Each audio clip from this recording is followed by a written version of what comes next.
ಉಪಧನ ಎಂದರೇನು? ಇದೊಂದು ಸಾಮಾಜಿಕ ಭದ್ರತಾ ಠೇವಣಿಯಾಗಿದ್ದು, ಉಪಧನ ಕಾಯ್ದೆಯಡಿಯಲ್ಲಿ ಬರುವ ಸಂಸ್ಥೆಗಳು ತಮ್ಮ ಉದ್ಯೋಗಿಗಳು ಸೇವಾನಿವೃತ್ತಿ ಆದಾಗ ಅಥವಾ ನಿರ್ದಿಷ್ಟ ಅವಧಿಯ ಸೇವೆ ಮುಗಿಸಿ ಮತ್ತೊಂದು ಸಂಸ್ಥೆಗೆ ತೆರಳುವಾಗ ನೀಡುವ ಭದ್ರತಾ ಉಪಧನವಾಗಿದೆ. ಈ ಉಪಧನವನ್ನು ವರ್ಷದ 15 ದಿನಗಳ ಸಂಬಳದಂತೆ ಕನಿಷ್ಠ 5 ವರ್ಷ ಸೇವೆ ಪೂರೈಸಿದ ಉದ್ಯೋಗಿಯು ಪಡೆದುಕೊಳ್ಳುತ್ತಾರೆ. ಒಂದು ವೇಳೆ ಉದ್ಯೋಗಿಯು ನಿಗದಿತ 5 ವರ್ಷಗಳ ಸೇವಾ ಅವಧಿಯೊಳಗೆ ಮೃತಪಟ್ಟರೆ ಅಥವಾ ಸಂಸ್ಥೆಯೇ ಆತನನ್ನು ತೆಗೆದುಹಾಕಿದರೆ ಸಂಸ್ಥೆಯು ಆತನಿಗೆ ಉಪಧನ ಮೊತ್ತವನ್ನು ನೀಡಬೇಕಿರುತ್ತದೆ. ಆದರೆ ಈ ಉಪಧನ ನಿಧಿಯ ಬಗ್ಗೆ ಉದ್ಯೋಗಿಗಳಿಗೆ ಸೂಕ್ತ ಮಾಹಿತಿಯ ಕೊರತೆ ಇರುವುದರಿಂದ ಕೆಲ ಸಂಸ್ಥೆಗಳು ನಷ್ಟದಲ್ಲಿ ಸಿಲುಕಿರುವುದರಿಂದ ಈ ನಿಧಿಯು ಸರಿಯಾಗಿ ಹಂಚಿಕೆಯಾಗುತ್ತಿಲ್ಲ. ಹೀಗಾಗಿ ಕರ್ನಾಟಕ ಸರ್ಕಾರದ ಕಾರ್ಮಿಕ ಇಲಾಖೆಯು ಉಪಧನ ಕಾಯ್ದೆ 1972 ಕಡ್ಡಾಯವಾಗಿ ಜಾರಿಗೆ ತರಲು ಉಪಧನ ವಿಮಾ ನಿಯಮವನ್ನು ಅನುಷ್ಠಾನಕ್ಕೆ ತರಲು ಮುಂದಾಗಿದೆ. ಈ ಉಪಧನ ನಿಯಮದನ್ವಯ ಸಂಸ್ಥೆಗಳು ತಮ್ಮ ಪ್ರತಿ ಉದ್ಯೋಗಿಯ ಉಪಧನ ಮೊತ್ತವನ್ನು ವಿಮೆಯ ರೂಪದಲ್ಲಿ ಭಾರತೀಯ ಜೀವ ವಿಮಾ ನಿಗಮಕ್ಕೆ ಪಾವತಿಸಬೇಕು.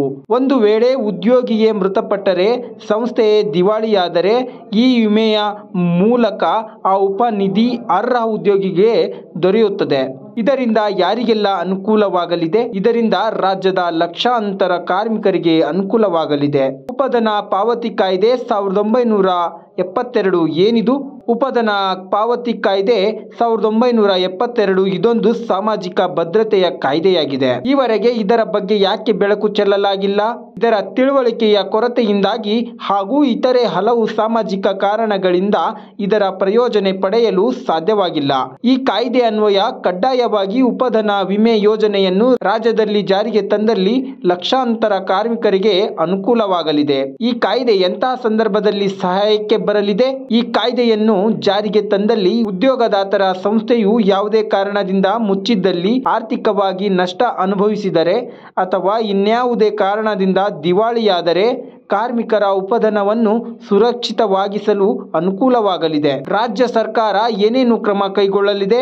ಈ ಕಾಯ್ದೆಯಡಿ ಬರುವ ಸಂಸ್ಥೆಗಳು ಉಪಧನದ ಬಾಧ್ಯತೆಯನ್ನು ವಹಿಸಲು ಅನುಕೂಲವಾಗುವಂತೆ ರಾಜ್ಯ ಸರ್ಕಾರ ನೀತಿಯೊಂದನ್ನು ರೂಪಿಸುತ್ತಿದೆ. ಇತರೆ ಸಾಮಾಜಿಕ ಭದ್ರತಾ ಯೋಜನೆಗಳಿಗಿಂತ ಭಿನ್ನವೇ? ಹೌದು, ಇದು ಇತರೆ ಸಾಮಾಜಿಕ ಭದ್ರತಾ ಯೋಜನೆಗಳಿಗಿಂತ ಭಿನ್ನವೇ. ರಾಜ್ಯದ ಶ್ರಮಿಕರಿಗೆ ಸರ್ಕಾರವು ಹಲವಾರು ಯೋಜನೆ, ಸಾಮಾಜಿಕ ಸೇವಾ ಸೌಲಭ್ಯಗಳನ್ನು ನೀಡುತ್ತಿದ್ದು, ಈ ಉಪಧನ ಕಾಯ್ದೆಯಿಂದಲೂ ಕಾರ್ಮಿಕರು ಹಾಗೂ ಅವರ ಕುಟುಂಬಗಳಿಗೆ ಸಾಕಷ್ಟು ನೆರವಾಗಲಿದೆ. ಹೆಚ್ಚಿನ ವಿಡಿಯೋಗಳಿಗೆ ಪ್ರತಿಧ್ವನಿ ಯೂಟ್ಯೂಬ್ ಚಾನೆಲ್ ಸಬ್ಸ್ಕ್ರೈಬ್ ಮಾಡಿ, ಬೆಲ್ ಐಕಾನ್ ಕ್ಲಿಕ್ ಮಾಡಿ.